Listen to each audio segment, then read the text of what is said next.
You rock, Mo. I'm truly honored to introduce this year's Master of Innovation. We had many inspiring candidates to choose from this year, as we do every year. Whatever its economic condition might be at the time, Long Island seems to have no shortage of genius. Dr. Betty Diamond at the Feinstein Institute, we're honoring her today in the health sciences category. She could lead any innovation list. So could Dr. Nada Anid, who led the New York Institute of Technology's Engineering and Computing College through a decade of growth before being promoted to vice president last year. The list goes on.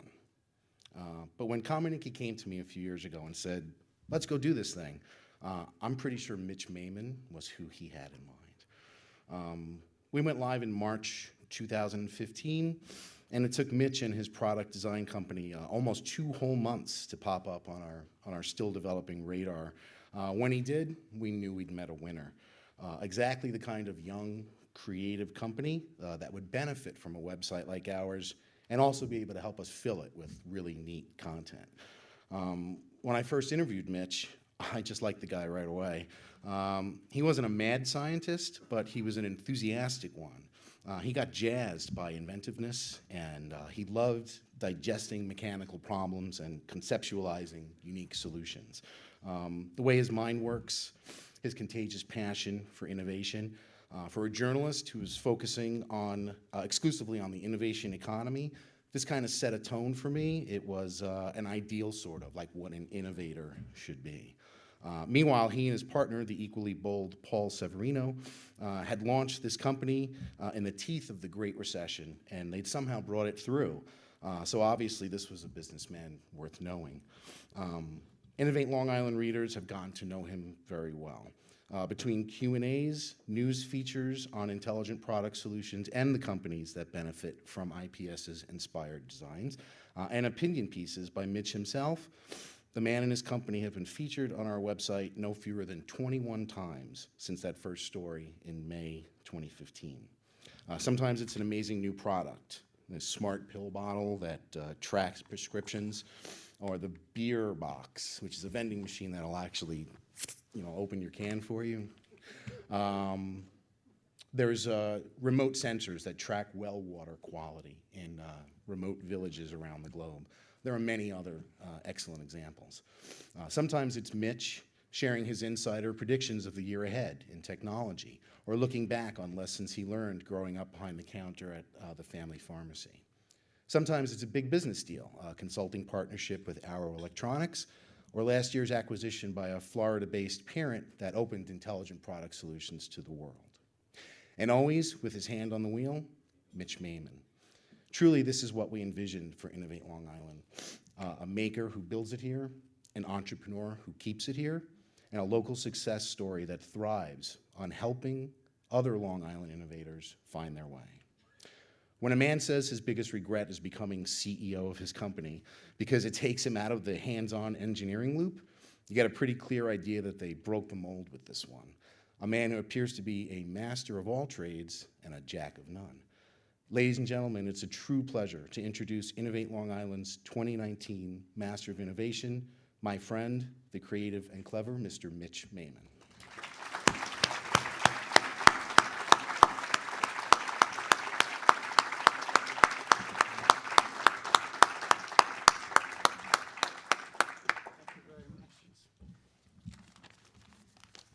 I don't know what I could say. I think he said everything already. That's not much to be said. But thank you for inviting me here to this event and for the Master of Innovation Award.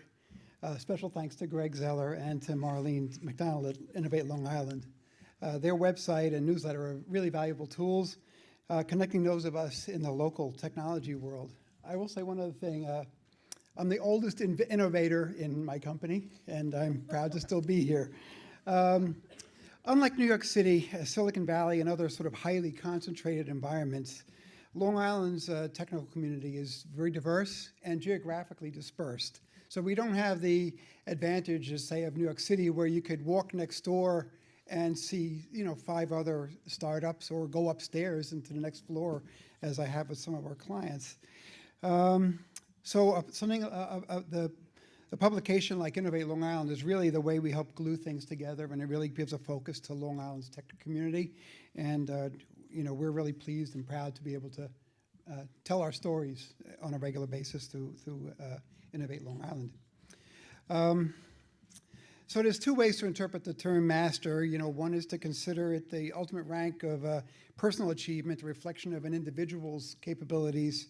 Another way is to recognize as a person who really leads a team of dedicated and talented individuals. And generally, really, I speak of myself as the latter. If people think I'm an innovator, great, but it's really our team that is really the strength of our company. Without going through my entire work history, some of you know me for many, many years, many years. I used to be part of Simple Technologies. Now it's called Zebra Technologies. I think some of you know me from those days. And when I joined, it was a sort of $100 million business. And when I left, it was almost $2 billion in revenue. During that period, we created an entire industry around barcode reading technology, and then the integration of that technology into a whole raft of other products. We were the team to beat in our industry. We were the most hated company in our industry, I believe, and we took great pride in that, by the way. It was also during this time, very important for IPS, is that I learned how to use technology and innovation to create competitive advantage. Essentially, we had technology and innovation as the way we would keep our competition on the ropes, and that's what we apply now. About 11 years ago, I created IPS along with my co-founder, my good friend and business partner, Paul Severino.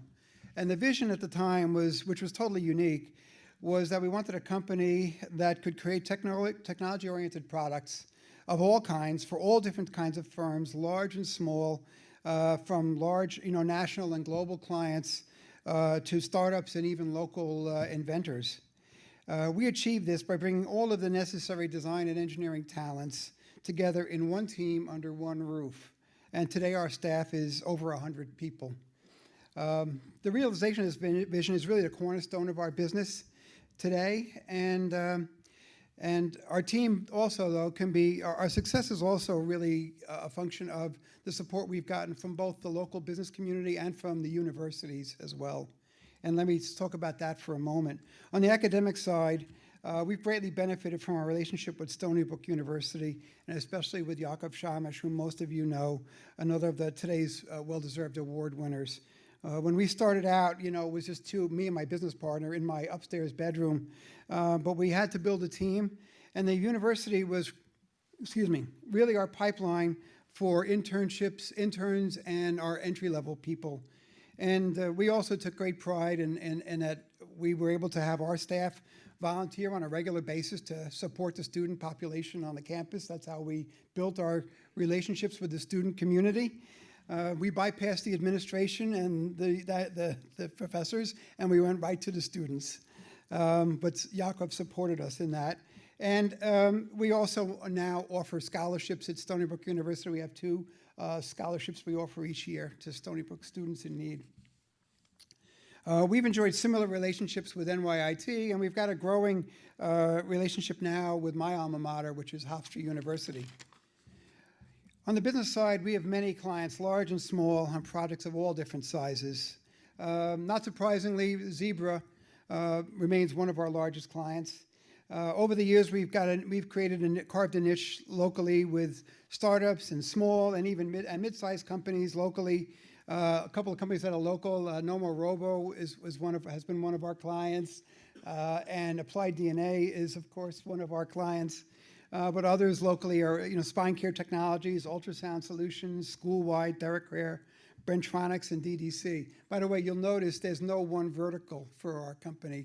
We have everything from DoD to medical products to commercial products to software applications for school curriculum.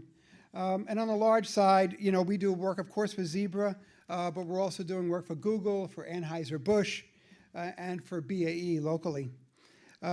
We really enjoy working with early stage companies, including pre-launch companies. Our management team, including me, really help them to build realistic business plans. We leverage our experience with product roadmap development and realistic capitalization plans. all that built on top of our technical and design know-how. There's a lot of examples I could introduce, and it's hard to pick. But one is, Gregory mentioned earlier, was AdhereTech. It's a smart connected pill. It's a company based in the city. They were a startup when they came to us. It's a smart connected pill bottle. It has sensors to detect the change in contents of the bottle. It has a cellular modem integrated into it, so if you don't take your prescription on time, it messages you. It tries to get you to take your prescription, and if it doesn't, it's cloud connected to a cellular modem, and it sends messaging out to the cloud and then down to, you know, somebody like my daughter's phone and says, "Dad, why didn't Dad take his medicine at noon today?"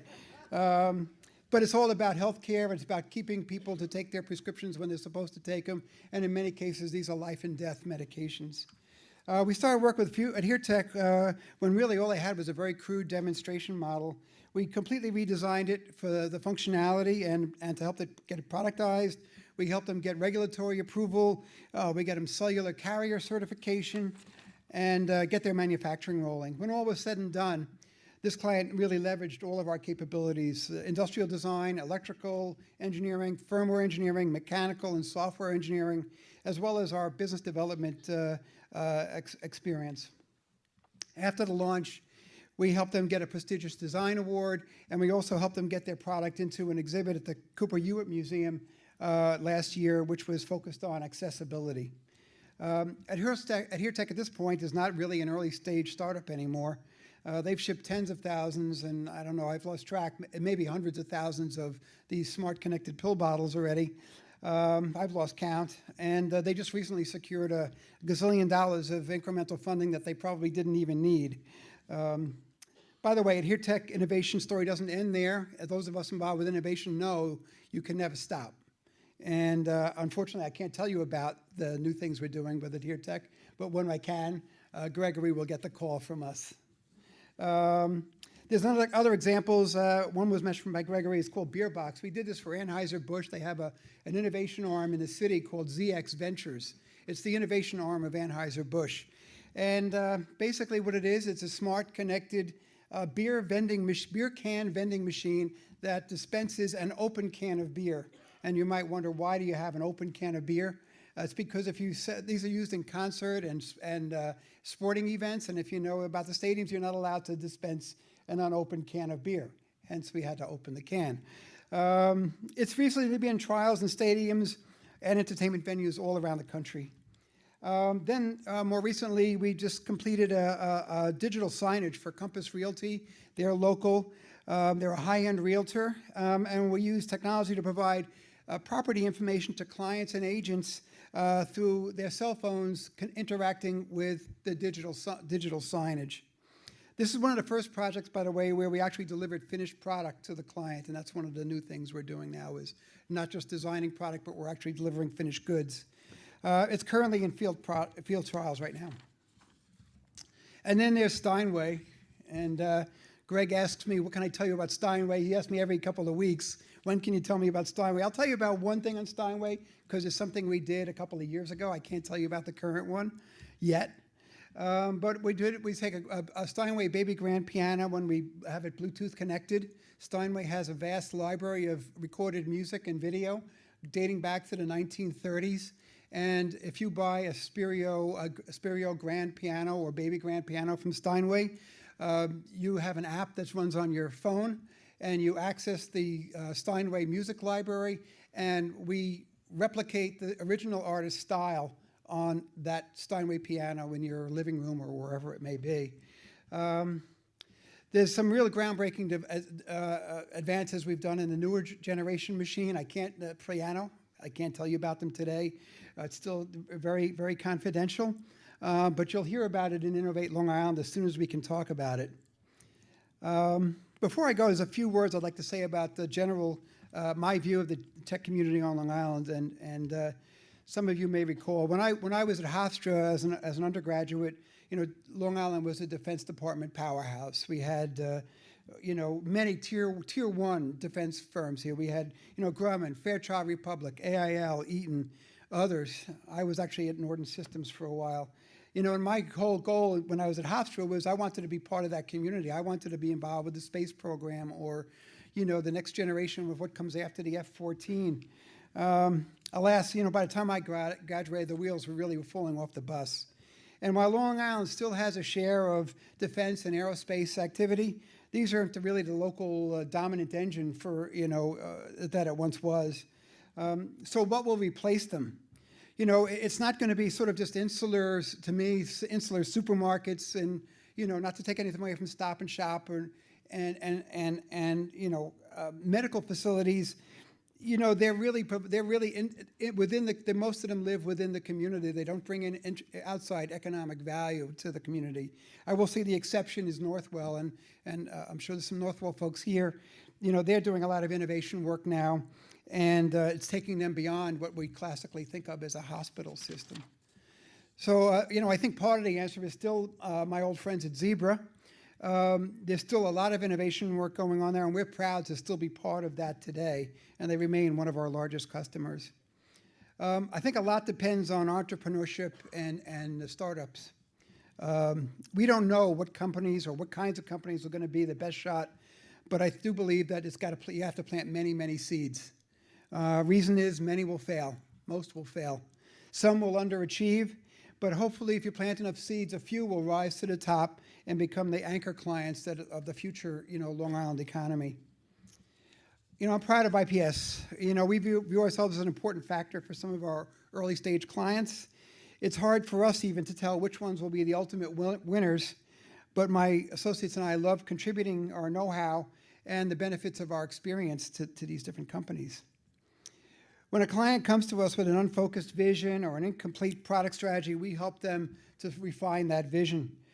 Besides our technical expertise on a business level, we help them clarify the commercial potential and really narrow down to specific product roadmaps for product launch.